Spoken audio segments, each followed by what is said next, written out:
ಮಾತನಾಡ್ತಾ GST ಉತ್ಸವದ ಬಗ್ಗೆ ಹಗುರವಾಗಿ ಮಾತನಾಡಿದ್ದಾರೆ. ನಾನು ಸಿದ್ದರಾಮಯ್ಯನವರು ಕೇಳೋದು,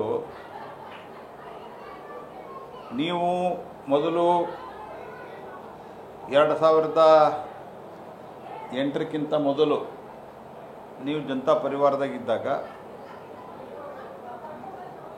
ಆನಂತರ ನೀವು ಕಾಂಗ್ರೆಸ್ ಪಾರ್ಟಿಗೆ ಹೋದ ನಂತರ UPA ಕಾಲಖಂಡದಲ್ಲಿ ಈ ದೇಶದಲ್ಲಿ ಎಷ್ಟು ಟ್ಯಾಕ್ಸ್ ಇತ್ತು?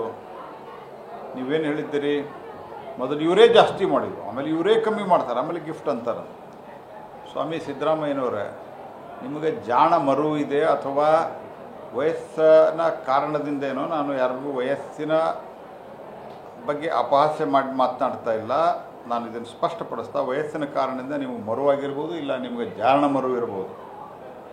ಯಾಕಂದರೆ ನಿಮ್ಮ ಕಾಲಖಂಡದಲ್ಲಿ ಉದಾಹರಣೆಗೆ ಒಂದು ದೋಸೆ ತಿಂದರೆ 30 ರೂಪಾಯಿ ಟ್ಯಾಕ್ಸ್ ಇತ್ತು.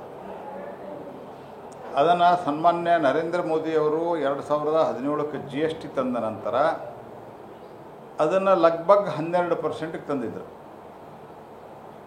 ಅಂದರೆ ನಿಮ್ಮ ಕಾಲದಾಗ 30 ರೂಪಾಯಿ ಇದ್ದಿದ್ದು, ನಮ್ಮ ಕಾಲದಾಗ ಮೊದಲನೇ ಆರಂಭಿಕ ನಮ್ಮ ಕಾಲದೊಳಗೆ ಮೋದಿಯವ್ರ ಕಾಲದಾಗ 12 ರೂಪಾಯಿ ಆಗಿತ್ತು.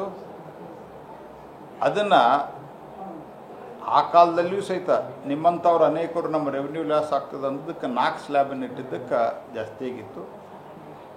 ಸುಮಾರು 17ರಿಂದ 25 7-8 ವರ್ಷಗಳ ಅನುಭವದ ನಂತರ ಹಂತ ಹಂತವಾಗಿ ಇಳಿಸ್ತಾ ಈಗೊಂದು ಮೇಜರ್ ಜನರಿಗೆ ರಿಲೀಫ್ ಕೊಡುವಂಥ ಕೆಲಸವನ್ನು ಸನ್ಮಾನ್ಯ ಪ್ರಧಾನಮಂತ್ರಿ ನರೇಂದ್ರ ಮೋದಿಯವರು ಮಾಡಿದ್ದಾರೆ. ಅದಕ್ಕೂ ನೀವು ವಿರೋಧ ಮಾಡಿದಿರಿ. ನಿಮ್ಮ ಕೃಷ್ಣ ಬೈರೇಗೌಡರ ನೇತೃತ್ವದಲ್ಲಿ ಕರ್ನಾಟಕ ಭವನದಲ್ಲಿ NDA ಮುಖ್ಯಮಂತ್ರಿಗಳ ಸಭೆ ಕರೆದು ಅದನ್ನು ವಿರೋಧ ಮಾಡಲಿಕ್ಕೆ ತೀರ್ಮಾನ ಮಾಡಿಸಿದ್ರಿ ನೀವು. ಆದರೆ ಜನ ನಿಮ್ಮನ್ನು ಒಪ್ಪಿಕೊಳ್ಳಿಲ್ಲ. ಜನ ನಿಮ್ಮನ್ನು ವಿರೋಧ ಮಾಡ್ತಾರೆ, ಬೈತಾರೆ ಅನ್ನೋ ಕಾರಣಕ್ಕಾಗಿ ನೀವು ಅದನ್ನು ಈ ರೀತಿಯಾದಂಥ ಒಂದು ಹೇಳಿಕೆ, ಒಳ್ಳೆಯದನ್ನು ಮಾಡಿದ್ದನ್ನು ಒಳ್ಳೆಯದಂತ ಹೇಳುವಂಥ ಒಂದು ಸೌಜನ್ಯತೆಯೂ ಇರಲಾರದೆ ಅದನ್ನು ವಿರೋಧ ಮಾಡಿ ಈಗ ಅದನ್ನು ಟೀಕೆ ಮಾಡುವಂಥ ಕೆಲಸವನ್ನು ಮಾಡ್ತಾಯಿದ್ದೀರಿ. ನಿಮ್ಮ ಕಾಲದಾಗ 12 ಟ್ಯಾಕ್ಸ್ಗಳು 17 ಸೆಸ್ಗಳಿದ್ದು, ನೆನಪಿಟ್ಕೋರಿ ಸಿದ್ದರಾಮಯ್ಯನವರು.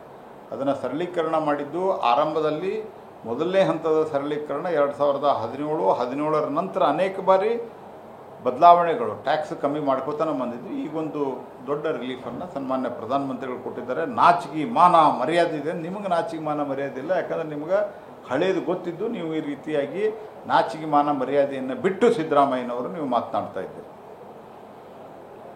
ಎರಡನೇದಾಗಿ